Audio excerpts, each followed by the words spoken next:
आज आपण इव्हनिंग स्नॅक्समध्ये अजून एक पदार्थ पाहणार आहोत, तो म्हणजे शेवयांचा उपमा. अगदी मोकळा मोकळा असा शेवयांचा उपमा कसा बनवायचा ते आपण पाहणार आहोत. छोट्या मोठ्या मुलांच्या भुकेसाठी तुम्ही हा झटपट बनवू शकता आणि चवीला एकदम अप्रतिम लागतो.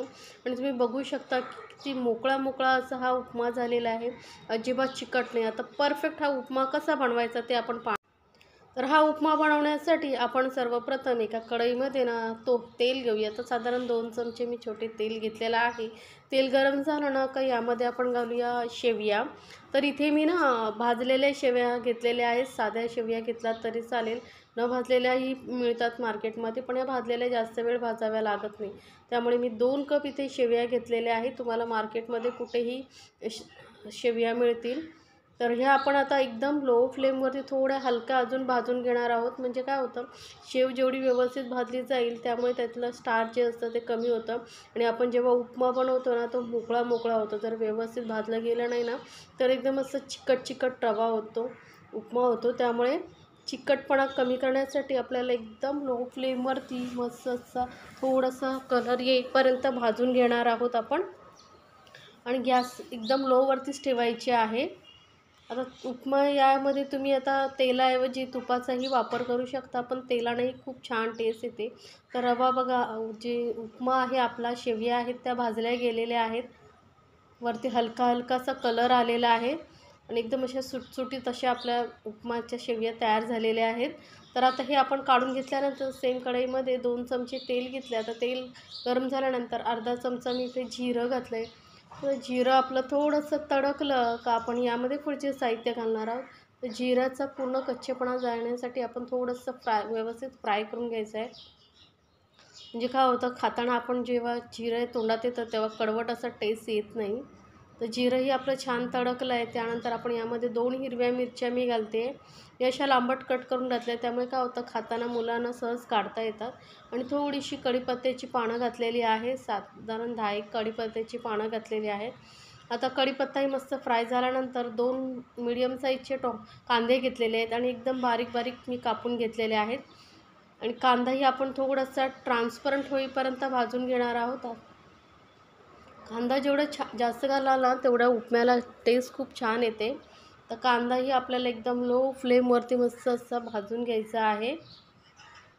तर बघा, कांदाही आपला व्यवस्थित भाजला गेला आहे, थोडा हलका कलर चेंज झालेला आहे. तर अजिबात घाई करायची नाही, आपल्याला थोडा थोडा हलकासा लो फ्लेमवरती भाजत राहायचं मिक्स करत. आता या कांदा थोडासा भाजला गेल्यानंतर यामध्ये 1 चमचा आलं लसूण पेस्ट घालायचं आहे आणि तीही आपल्याला कांद्याबरोबर भाजून घ्यायची. म्हणजे काय होतं, कांदाही भाजला जातो आणि सोबत आलं लसूण ही दोन्ही एकत्र भाजली गेली तर आपली वेळही बचत होते. आता कांदा आणि आलं लसूण ही आपण मस्त कच्चेपणा जाईपर्यंत भाजून घ्यायचं आहे. मी दाखवलेल्या रेसिपी जर तुम्हाला खरंच आवडत असतील तर चॅनलला लाईक्स, कमेंट्स आणि सबस्क्राईब करायला विसरू नका. सोबतच बेल आयकॉनवरती क्लिक करा, म्हणजे माझ्या नवीन रेसिपीची नोटिफिकेशन लगेचच तुमच्यापर्यंत पोहोचेल. आता इथे मी मोठ्या साईजचा टॉमॅटो घेतला आहे. एकदम बारीक कापून घ्यायचं, जास्त मोठ्या फोडी ठेवायच्या नाहीत. बारीक चिरल्यामुळे दिसायला खूप सुंदर दिसतं आणि चवीलाही खूप छान लागतं. आता इथे तुम्ही मी 2 मिरच्या घातल्या. तुम्ही 1 मिरची आणि लाल मिरची पावडरही घालू शकता, जसं तुम्हाला आवडतं. पण मिरचीमुळे टेस्ट खूप छान येते, म्हणून फक्त मी इथे मिरची घातलेली आहे. आता टॉमॅटोही थोडा सॉफ्ट होईपर्यंत शिजवून घेतल्यानंतर आता यामध्ये आपण घालूया पाणी. तर ज्या कपने आपण शेवया मोजून घेतल्या होत्या त्याच कपाने इथे मी 3 कप पाणी घालते. म्हणजे फक्त आपण जे 2 कप शेवया घेतल्या होत्या त्यासाठी 3 कप पाणी, म्हणजे एका कपाला 1.5 कप पाणी असं आपण प्रमाण घेतलेलं आहे. आणि परफेक्ट असं शेवया आपल्या तयार होतात. साधारण आता यामध्ये मी अर्धा कप हिरवे मटार घातलेले आहेत, चवीनुसार मीठ. आता इथे भाज्या तुम्ही तुमच्या आवडीनुसारही घालू शकता, बीन्स घालू शकता, फ्लावर घालू शकता. तुमच्या मुलांना जर आवडत असतील तर तुम्ही नक्की घालून बघा, छान लागतो उपमा. आता आपण हे मटार कच्चे घातले, त्यामुळे त्यांना शिजवण्यासाठी 5 मिनटं आपण कव्हर करून मटार शिजवून घेऊया. तर साधारण 5-6 मिनटं झालेली आहेत. मटार आपले छान शिजले गेले आहेत. थोडे फ्रेश मटार आहेत त्यामुळे लगेचच शिजतात. मिक्स करून घेऊया. आता यामध्ये आपण शेवया घालूया, ज्या आपण भाजून ठेवल्या होत्या त्या. आणि लगेच मिक्स करून घ्यायचं आहे, म्हणजे शेवया व्यवस्थित मिक्स झाल्या का शिजल्या जातात. आणि आता पाण्याचं हे प्रमाण तुम्ही लक्षात ठेवा. 2 कप शेवयांसाठी आपण 3 कप पाणी घेतलेलं आहे, म्हणजे एका कपासाठी 1.5 कप याप्रमाणेच पाण्याचा वापर करायचा आहे. नाहीतर जर पाणी जास्त झालं तर मग तुमचं शेवयांचा उपमा आहे असं पातळ चिकट असं होऊ शकतो. आता यामध्ये मी थोडीशी हळद घातलेली आहे. ऑप्शनल आहे, हळद नाही घातली तरी चालेल, पण दिसायला खूप सुंदर दिसते आणि चवही चांगली येते, म्हणून मी इथे हळद घातलेली आहे. मिक्स करून घेऊया आपण व्यवस्थित. आणि आता याला पण आपण थोडा वेळ झाकून शिजवत ठेवणार आहोत. त्यामुळे याला कवर करून एकदम लो फ्लेमवरती शेवया शिजेपर्यंत, साधारण 2-3 मिनटामध्ये शेवया शिजल्या जातात, तर एकदम लो फ्लेमवरती ठेवायचं आहे शेवयांना शिजत. बघा पाणी आतलं आटत चाललेलं आहे, पाणी लगेचच सोक करतात शेवया. आणि थोडंसं असं पाणी व्यवस्थित आटेपर्यंत आपल्याला ह्या शेवया शिजवून घ्यायच्या आहेत. तर आता तुम्हाला बघूनच समजत असेल शेवयामधलं पूर्ण पाणी जे आहे आटला गेला आहे.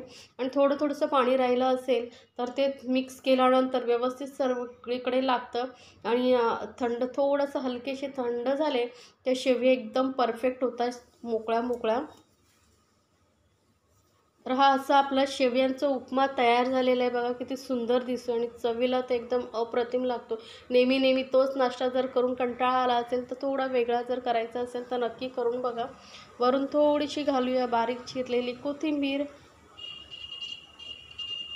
आणि परत मिक्स करून आपला हा शेवयांचा उपमा किती सुंदर दिसतोय बघा.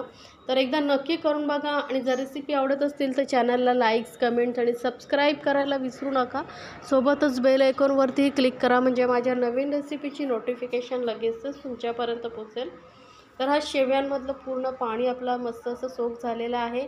आणि बघा शेवया बघूनच तुम्हाला समजत असेल एकदम मोकळ्या अशा आपल्या शेवया झालेल्या आहेत. अजिबात यामध्ये चिकटपणा नाही आहे. हे तुम्ही मुलांना टिफिनमधून देऊ शकता किंवा कुठे बाहेर ट्रॅव्हलिंगला वगैरे जाणार असाल तरी घेऊन जाऊ शकता. एकदम परफेक्ट असं पोटभरीचं स्नॅक्स आहे. इव्हनिंग स्नॅक्स किंवा सकाळच्या नाश्त्यासाठीही तुम्ही बनवू शकता. अगदी मुलं आवडीने खातील एवढा चविष्ट लागतो. माझ्या मुलांना तर खूप आवडतो. त्यामुळे मी ही रेसिपी तुमच्याबरोबर शेअर केली आहे. तर नक्की बघा, करून बघा आणि मला कमेंट्समध्ये सांगायला विसरू नका तुम्हाला ही रेसिपी कशी वाटली. आणि अशा छान रेसिपीसाठी आपल्या चॅनलला सबस्क्राईब करा. आणि रेसिपी जर आवडत असतील तर तुमच्या फ्रेंड सर्कलमध्येही जरूर शेअर करा, म्हणजे त्यांनाही या रेसिपीचा आनंद घेता येईल.